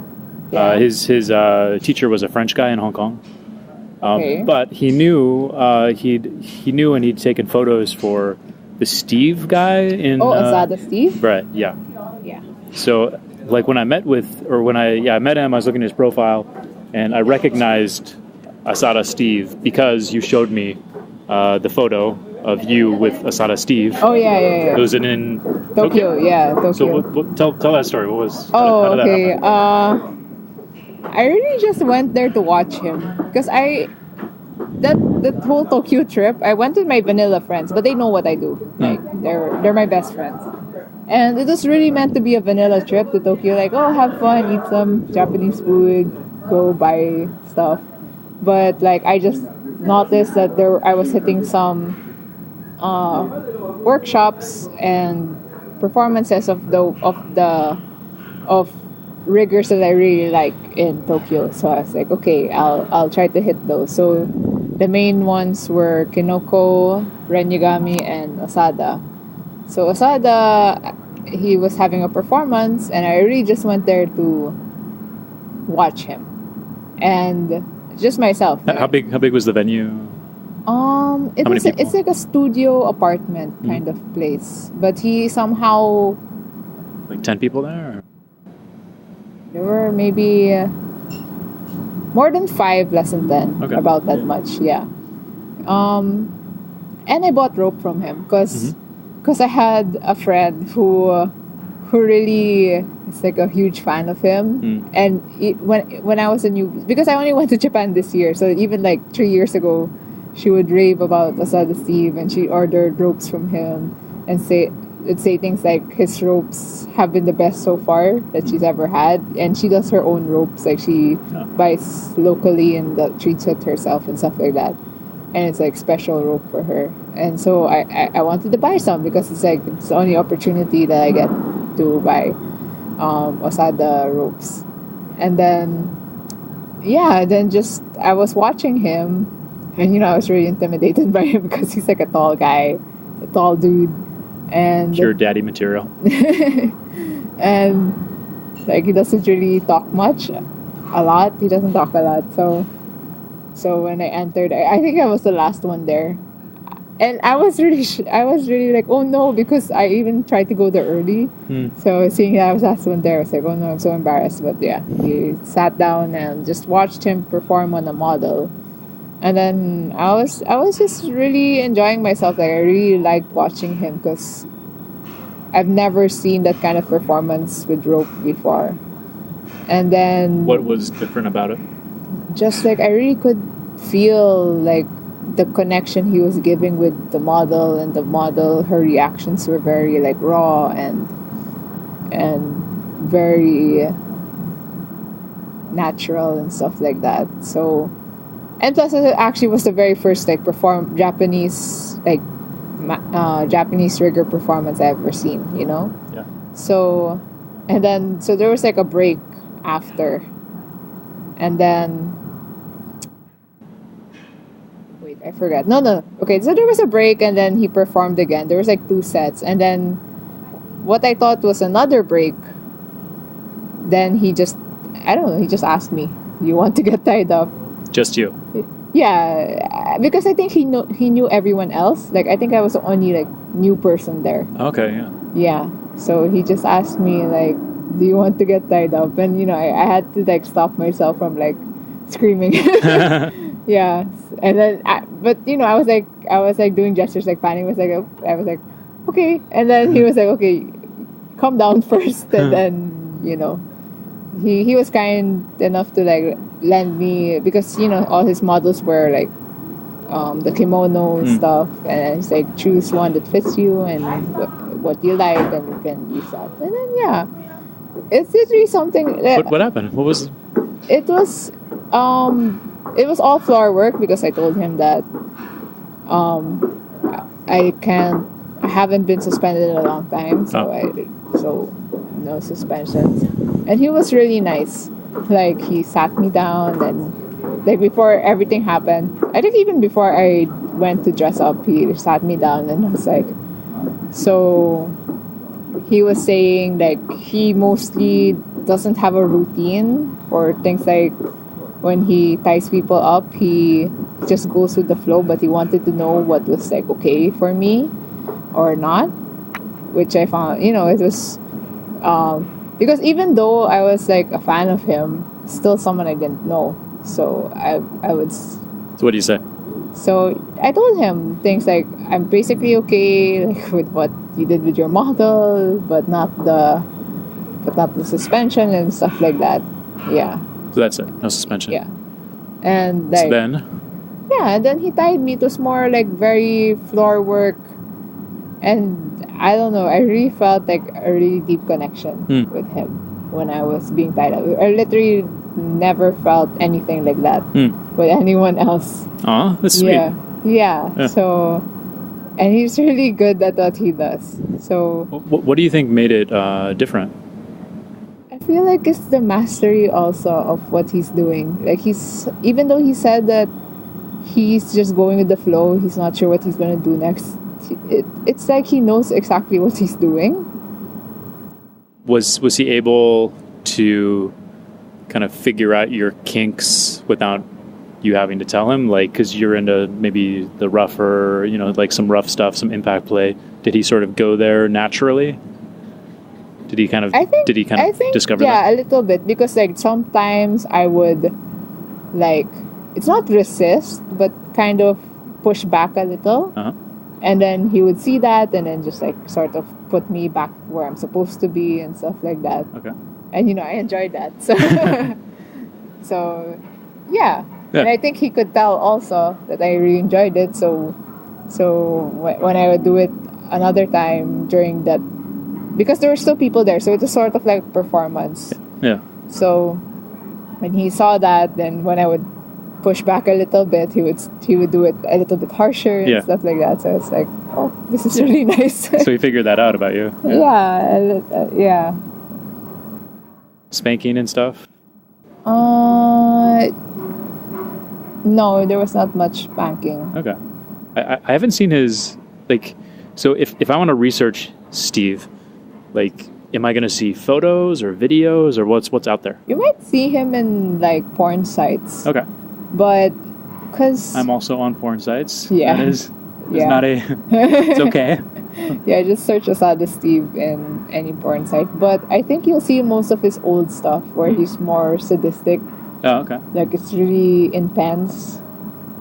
Because I think that's his old. I'm really not like, I don't know everything. Okay, so I don't know if it's like that was just his style before, Sure. or if he was acting that, or that's just a role he played before. But because right now, because before I went there, my friend who was a fan of him was like telling me like, oh, he's so sadistic, because he actually went to watch him, I think a year before I did, or 2 years before, and said that she couldn't even look, like he was very sadistic and stuff like that. You know, so that's why I was scared at first when he asked me to tie if he could tie me, because I was like, but then I saw his performance, and like it's very different. It's very different. So maybe now, like, I think so far I haven't seen everything, of course, but things that I did see before was very sadistic, like the sub is in pain and all that. But it's probably like that plays well on video.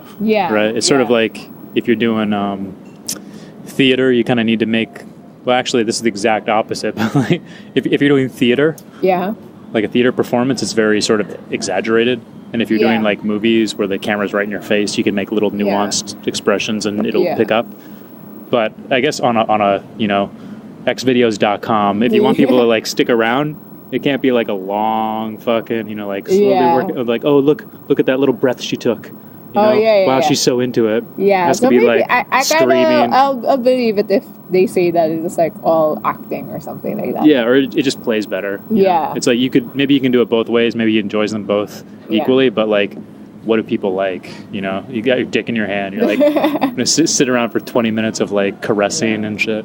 That's sort of like what I do. But funny enough, all his videos are like non-sexual. Like it's really just rope and impact and a lot of torture and stuff like that. Yeah, even though if they're on porn sites. I got to explore this shit. I really haven't. I haven't seen any of the rigging. Right now, videos. his style is more of really like the connection with the bunny and the rigger. The bunny? Oh, sorry, bunny is what the you model, call the rope model. bunny. Yeah. Okay.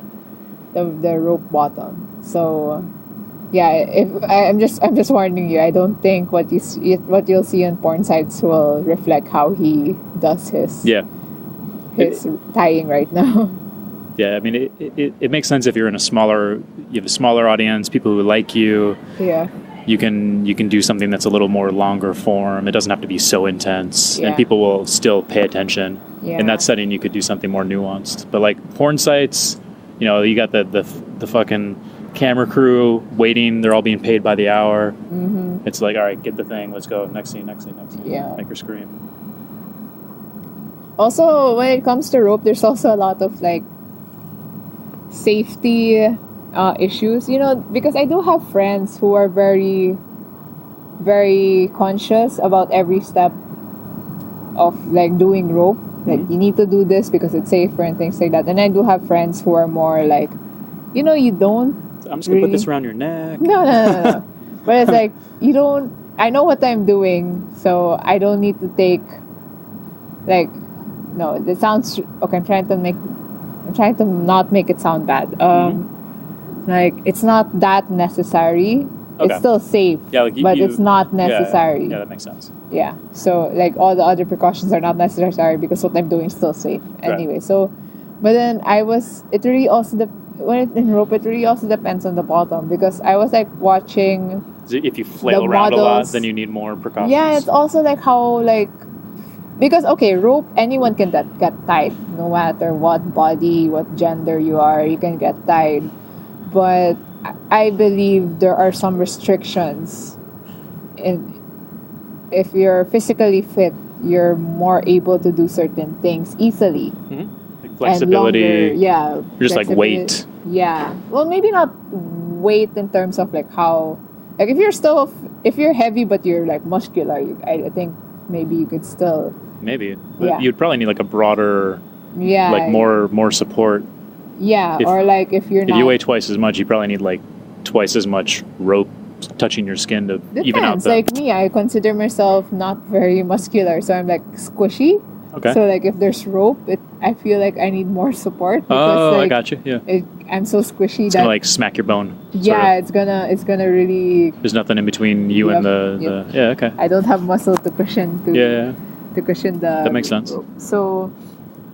Yeah, so when I was watching the Japanese models perform, I was like, oh, that's really intense. Because, like, I have friends back home that, like, if your arm turns purple, you need to stop. But I saw two models by different rope riggers, and their arms were purple for so long. Like, this was in a performance or in video? In a performance, wow. Yeah. So I was like their arms look like it was dying. Like, it's really getting all purple and stuff like that. But you know, I was like, these are grandmasters, they know what they're doing and stuff like that. But yeah, so it kind of just made me realize like it's also like, risk aware. You need to know what you're getting into, and you also, if you want to do more risky stuff, you need to be physically fit and also mentally, but also physically fit to be able to do those things. Yeah, just in control of your body. Yeah. I know in the States there's a lot of people who do it professionally, like professional rope bottom. So they really train their bodies. Professional rope bottom. Yeah. Put that on your LinkedIn. Can we talk about? I guess getting into FetLife, you need to know that. Now you're getting all motherly. Oh, you're like, sorry. People should know. No, because it's really an issue because people will think like there's only one set of rules that you need to follow, and it's like no, it's you make the rules, and some people might not follow the rules you do, but that's okay. Don't play with them. Don't hang out with them, So just be aware that like other people will operate by different rules, so like ask them what their rules are, exactly. Ask them what their expectations are. Yeah, like the thing I told you about before, it's like the guy or girl can't play with you unless there's sex, and then if you don't agree to that, then okay, don't play with them because you don't want to have sex with them, Right. Yeah, but there are some people who think like, oh, this is, you need to do it this way, this is the only correct way to getting consent, or maybe not getting consent, but this is the only way to ask for consent, or consent needs to be asked every single step in the way, when even if you're like been together for 10 years and stuff. And I don't have a problem with that. Some people operate that way. Like even though they've been together, married, they still want to talk about what they're gonna do and everything. And I'm like, okay, yeah, go do that. I don't care. Just don't tell me to not do it my way. Yeah. Just don't force me to do it with my partner for 10 years. Shame you into it or something. Yeah. And there are also dangerous things about FetLife that it's not. Call that terminal play, right? We already talked about it, like death. Oh yeah. Death play. Yeah, but no, things I'm talking about are like alcohol or drugs. And I personally would not ever do that, but I wouldn't, like, if the person says they know what they're doing and they consent to it, then I'm like, okay, I'm not involved, Don't include me, but whatever, do what you're doing, like because there are some people who, especially like in a vanilla context, there are people who think that being intoxicated and playing is totally fine, and for me it's just that's most sex. That's most sex on planet Earth. That's most sex, and for me it's just not ideal for me, like but I wouldn't stop someone who's done it a lot of times or something, or knows that they're gonna have sex when they get intoxicated, just yeah. Yeah, I mean, I think most people, most of the time, it's like a couple drinks at least before they have sex. I think Yeah. a lot of people, if they're in a long-term relationship, that's the only way they can like get past each other's bullshit. That's true. Forget how much they hate each other. Things like that, or like drugs. Like you. Have you tried drugs? No, Yeah. I'm a clean person. Never, nothing. No. I've only tried marijuana. No, I haven't tried anything. I tried marijuana for the. I had some last week. Oh yeah. But it was in Manila. in Hong Kong. Oh, okay. And it was the first time in like 2 or 3 years. Before that, it was in Manila. Oh yeah. Manila was where I first like started to like it. Oh, okay. Marijuana, but then Really? 2 years Okay. nothing, and then just last time it was so fun. It was really fun. Oh. I really enjoyed it. It was just a lot of fun. I'm not like against it. It's just that I don't know.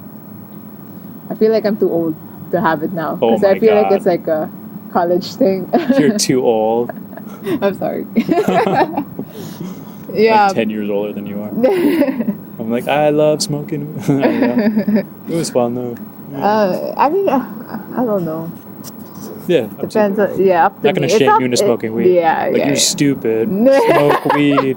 Do drugs all the time. Weed doesn't do anything. Whatever.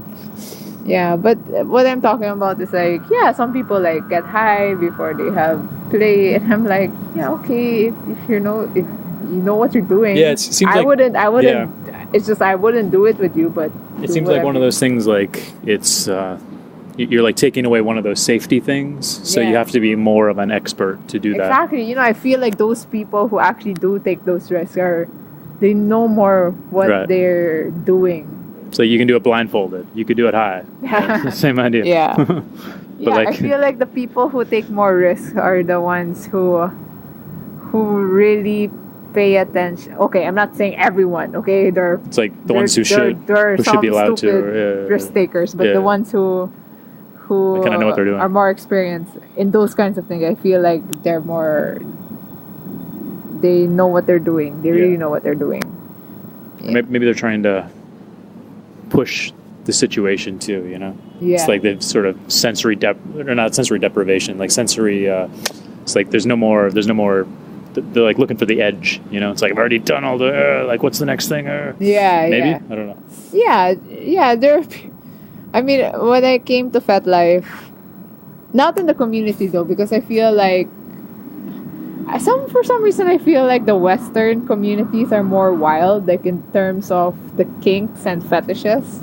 Like I see more blood, I see more mutilation, I see all of those things, and I'm just like, wow. I really feel like some people are really just trying to push the boundaries for the sake of pushing boundaries than Right.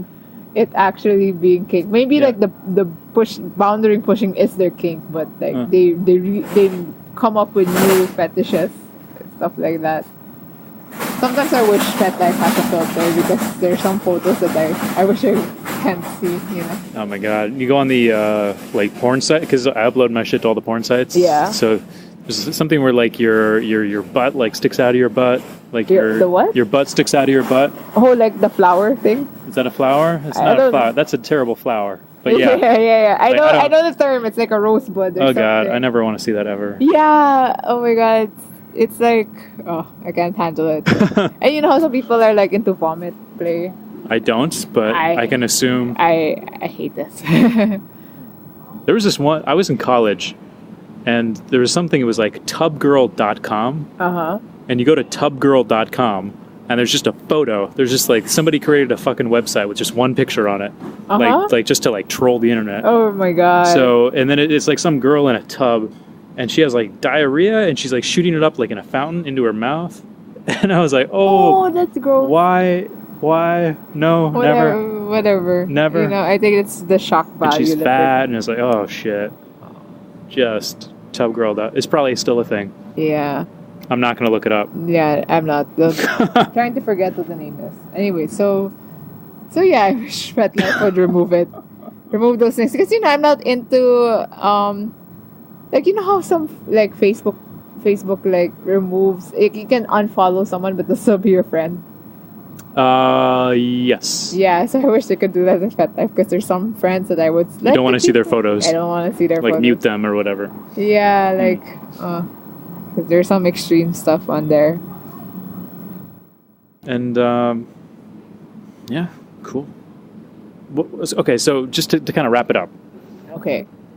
How, it's like this is FetLife. Like, so how much of your personality would you say, if you're meeting somebody new and like they're super open-minded, right? They're an alien or whatever, right? And you're like, okay, like tell me about yourself. Like how much of your story is wrapped up in kink and fet, and how much is just like new? Wait, what do you mean? Like how big of a part of your life would you say is like fet? Fet. Do you even say fet or would you say kink? Yeah, both. Right. This is kind of the same to me, but I know there's like difference. Like fetish is like what people are into, but kink is like something else. Yeah. I feel like it's a big part of me, but it doesn't control my life. Like, because I feel, okay, I know not many people agree with it, but this is how I live my life. Like, fetish will always just be secondary. It will always be a luxury to me. Like, I need to get my shit straight in life before I can fulfill my, like, fetish needs and stuff like that. I mean, it's always been a big part of me. Like, I've always known that I'll be, like, a sexual person in the future when I was a kid. Or a teenager. Not really a kid, because I didn't know what sex was. But also, I don't consider myself super sexual. Like, I don't like because there are really people who... You haven't even slept with that many people. Yeah, exactly. It's like, how many... Or is that a private? No, I can tell, but it's like less than a handful. Okay, So a handful like is 5. 5, yeah. Less than 5. Yeah, about less than 5. Huh. Yeah, the person, but like dicks. Yeah, less than 5 dicks. Do girls count? Do tongues count? I guess girls can count, but I'll put them in a different category. Different hand. Yeah, different. But yeah, like I always knew, like it will always be in the back of my mind if I'm like on a hiatus or something like that. But like I want it to be something enjoyable. It's not something I need to crave. Well, okay, maybe I crave it, but it's like I don't feel like if I don't have it, I'm not fulfilled. It's like if my life is good, if my everything, family, work, education, everything sorted out, then yes, I would love fetish and kink in my life. But I need to set those first, like make them stable before. It's something cool. Like that's a vibe that I get off of you. That it's not like I've heard something in the personal development space. It's like coping versus thriving. Oh yeah. When you're doing something, it's like, you could probably think about it as like an addiction also, where like sex can be an addiction. Oh right? yeah, that's true. Where it's like, yeah, if it's an addiction, then you're coping. It's like I feel bad, so I have sex. But you could also have it as a thriving kind of thing, where like everything's good and like, hey, I'll have sex because like it'll feel even better. It's like a cherry on top.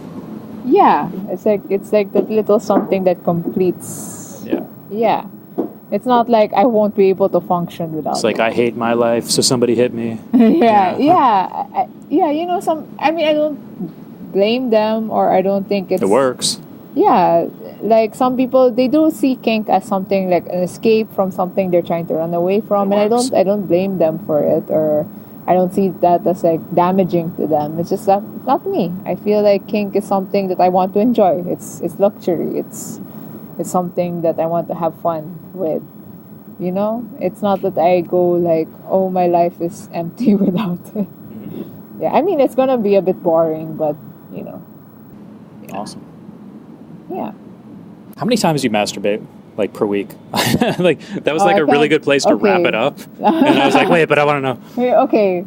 I won't count Singapore because I have a roommate. But average a week, maybe once a day. You just said once a day. Once. Can't bring it back. I mean, once is like for an hour or two or something. Oh, like for an hour? Wow. Yeah. Wow, that's long. Yeah, it is long. Because I told you, I like the delay. Yeah, Whatever. okay, so you do it to yourself. Yeah. So that's masturbating. But like either... So once a day for an hour or two? No, maybe not once a day. That's like 7 times a week. So that's too much for me. Maybe like 4 times or 3 times a week. Yeah. But it's like once. Yeah. Do you have like your go-to toys?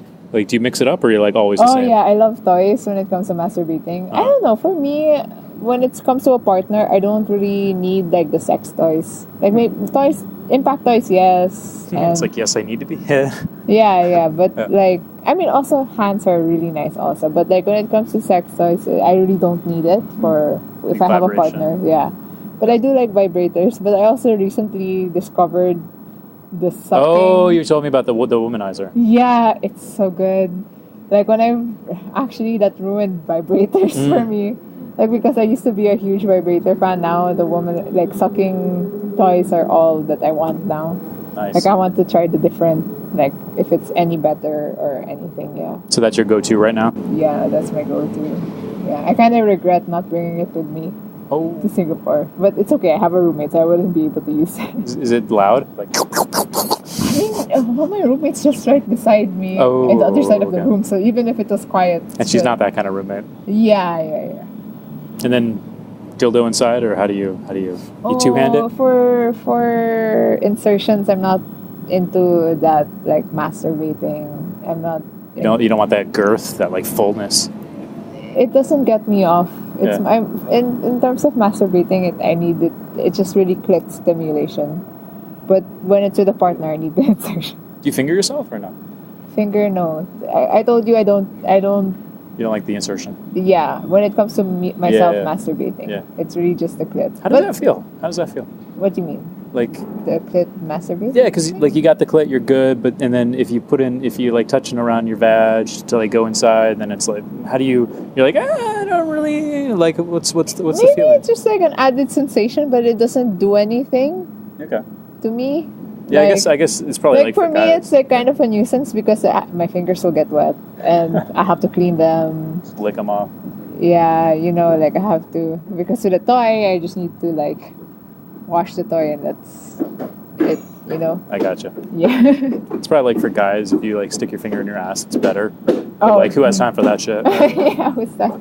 It's like just go for it. Because usually I usually do that like before I sleep, so it makes me sleep right after. So you just want to pass out. Yeah, I just want to pass out. Shit. I don't want to think about. I'm kind of okay. A little bit of a germaphobe. Not a germaphobe, but I don't. That's what germaphobes say. No, but you know how like it's a thing in porn, like oil and stuff like that. I hate that. I hate the idea of feeling on your skin. Yeah, like even lotion. Like sometimes lotion gets. I mean, I'm okay. Like I'll wear sunblock, but I hate sunblock. I don't like the feeling. Like I need sunblock that'll just dry right away, but I hate the feeling of like oil or lotion. Oh, we're. Is it done? I think that's done. Oh, okay. Well, good timing. Good timing. Yeah. I wore I hated sunblock. Yeah. When I was a kid, I still hate sunblock. There used to be this water park here. Yeah. I would hate to wear sunblock and then but I don't like to get sunburned and I easily get sunburned, so I would just jump to the pool right after putting on sunblock so I wouldn't feel it anymore. Gotcha. That makes sense. Yeah. Yeah. I had blisters this tall on my shoulders because like I didn't reapply because I was like I don't want to reapply the fucking sunblock. Oh yeah, that's true. I would never reapply. So burned. Yeah. Yeah, but that's also the thing. Like I don't like anything sticky or slick on my fingers when I go to sleep. And so, I mean, when it comes to the different partner, I'm okay. Like sweat and fluids. Mm-hmm. All right, so thank you so much for chatting. Oh yeah, thank you also. I mean, I hope I gave like a good podcast because I've never done anything like this before. Oh yeah, me too. We're just talking into microphones and see what happens.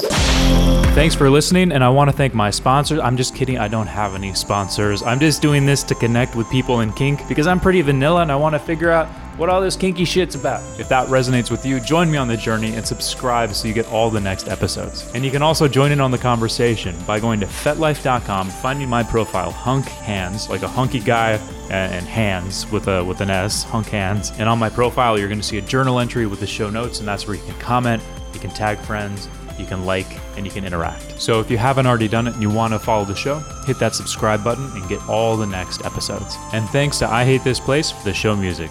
See you next week.